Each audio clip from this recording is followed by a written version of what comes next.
I think the Buddha would not be, I personally think he would not be at all surprised by our culture.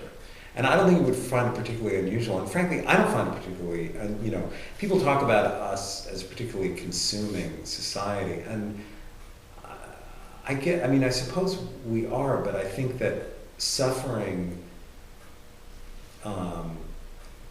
takes various forms, and one of them is sort of hyperconsumption. But other forms of, poverty and despair and delusion and lust and hatred manifest themselves in different ways, and one is not necessarily worse than the other.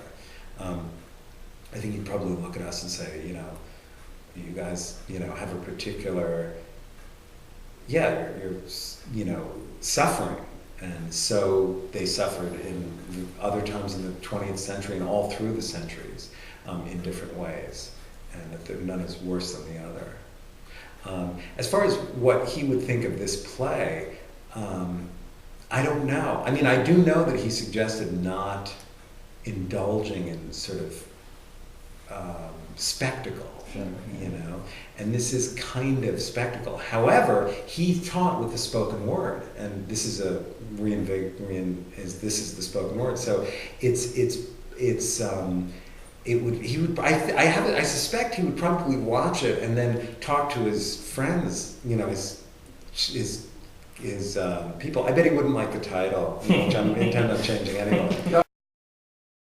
I think you should keep it because the tragedy and the triumph, because it will show the human side of his life, and also the Buddhist, the Buddha of his life. I think you should keep it because it's always like the devil. Yeah. What is the devil? Is it the real thing, or is it his mind, or is it our mind? Yeah. So that is tragedy. And the triumphant is to overcome that. So I like the title a lot. Guy, upstairs is talking about great tragedy and all that, and that's fine. But I'm a layman, but when I see the title, it's great because it is, conquering over, achieving something which is not there before, and we can relate because we are human. I think the title is good. Okay, thank you. At least Okay. Michael. Hey, you and my dad.